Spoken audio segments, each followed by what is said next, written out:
हिंद भारत माता की जय।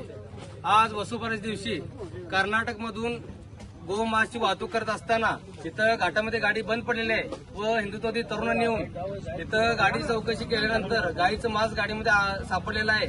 ते गाईचं मांस खाली ठेवून त्याच्यावरती जो आपण भाजीपाला खातोय तो गाईच्या मांसावरती ठेवलेला आहे। त्या भाजीपाल्याला गाईचं मांस किंवा रक्तापासून भिजलेलं असतंय आणि त्या खरेदी केल्यानंतर ते भाजीपाला आपण खातोय, त्यामुळे कुठेतरी आपला हिंदू धर्म भ्रष्ट होतोय। त्यासाठी तमाम आमच्या हिंदू बांधवांनी खरेदी न करता आपल्या समोर हिंदू बांधवांकडून खरेदी करून आपल्या हिंदू लोकांना मोठं करायचं काम प्रत्येक हिंदूंनी करायचं आहे, एवढंच माझं सांगणं आहे।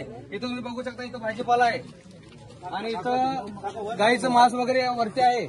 हे गाईचं मांस अशा प्रकारचे गणपतीच्या भाजीपाला आपल्याला, त्यामुळे हे काय दिसतंय ना, हे आमचा पूर्णपणे हिंदूंवर अन्याय करतात।